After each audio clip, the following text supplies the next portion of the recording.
Hey guys, what's up? Welcome back here to today's edition of Advanced Bass Fishing, and appreciate you guys coming by the channel to check out today's episode. And guys, today I want to talk about the 2 or 3 lures that are the easiest to catch a bass on. It's like there are so many different lures out there, lure categories, profiles, colors. And every one of them, have different degrees of productivity based upon times of the year. But in terms of just tying a lure on and getting bit on it, catching some fish, there's 2 or 3 that really stand out head and above that I sort of wanted to discuss in today's video. So we're going to get into that in today's episode. Also, guys, real quick before we get started, quick reminder, anybody interested in booking an on-the-water lesson with me, just go to my Facebook page, Randy Blaukat Professional Angler. Shoot me a private message, and I'll get you all the details with that. And also, guys, a quick invitation to please swing by, check out all the big-time Black Friday sales going on at Tackle Warehouse. I'll have my Tackle Warehouse link in the description of this video. They got like 25% off on a ton of stuff on the website now. So if you guys go in there, use that link, get you some good deals on tackle. It's a good way to help out advanced bass fishing too. So really appreciate that from me and my family there.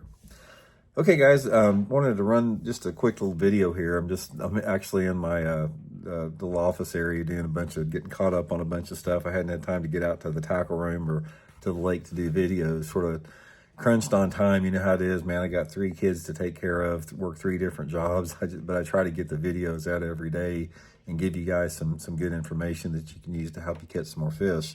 So let's talk about the 2 or 3 different lures that you can fish that are the easiest to get bit on. Okay, first of all, the easiest lures to get bit on are the ones that you don't really have to do much to. In other words, you don't have to put any action on them. You don't have to manipulate them. You don't have to trigger the fish into biting them. And also, which is probably just as important or more important, they are lures that work under every condition. Some lures are very, very weather dependent. It's like when you talk about reaction baits, like, spinner baits or chatter baits or crank baits sometimes, topwater lures. These are lures that are reactionary lures, and the bass have to be sort of just in the right mood and personality to bite them. So that doesn't make them the easiest bass to catch a fish on, the easiest lure to catch a bass on.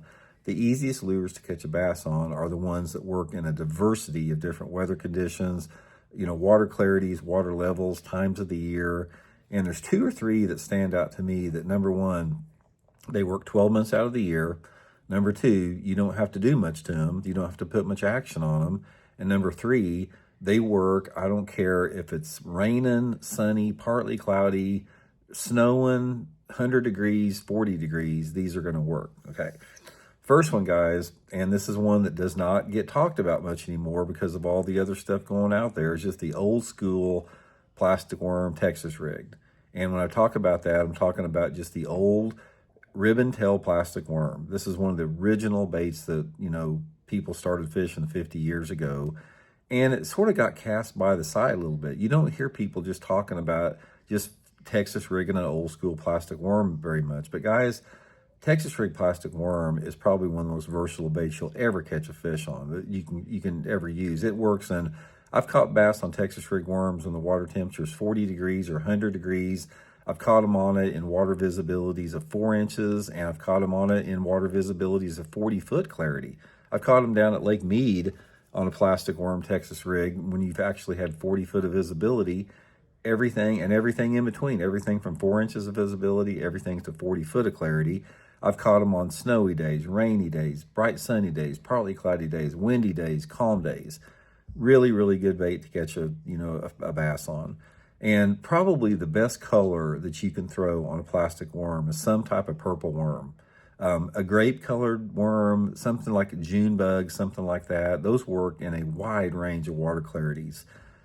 Just some type of purplish to it.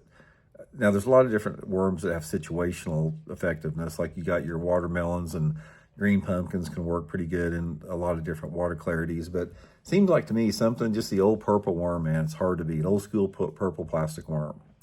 Okay, the next one that's sort of on the same type of genre there is the shaky head. Shaky head, if you don't fish a shaky head very much, guys, you need to fish a shaky head.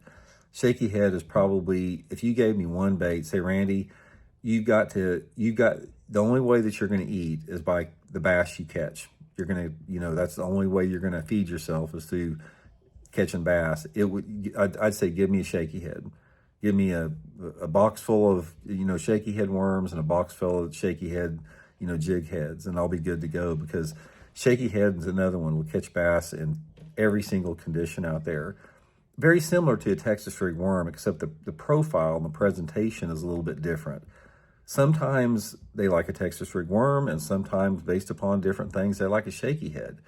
Shaky head is a really good bait to catch a wide range of fish on. You can catch smallmouth, spotted bass, largemouth on it. I've caught bass on shaky head again, in water visibility, a foot clarity, up to 20 foot of clarity.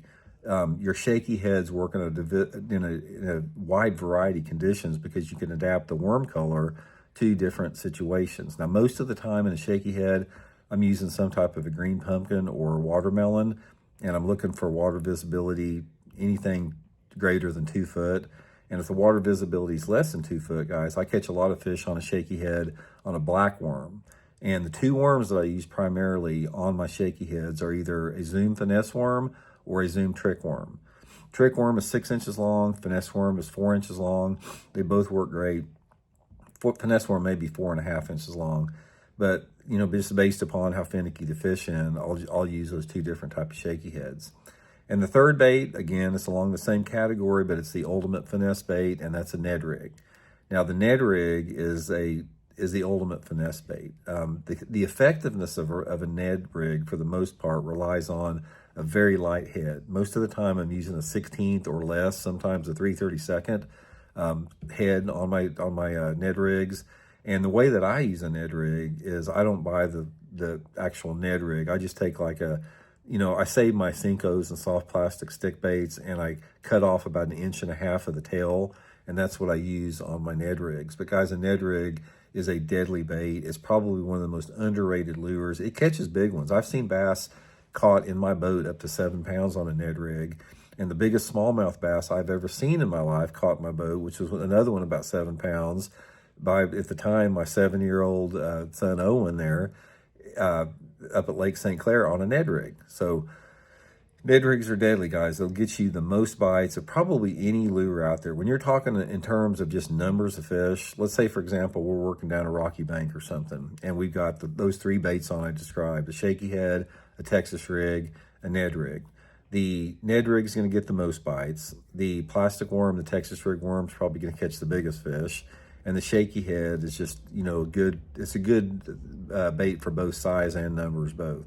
So those are the three guys right there. If you want to catch a lot of bass and have some consistency, just get you a Texas rig, shaky head, and a Ned rig. You're going to be good to go, man. So hope it helps you guys out. We'll talk later.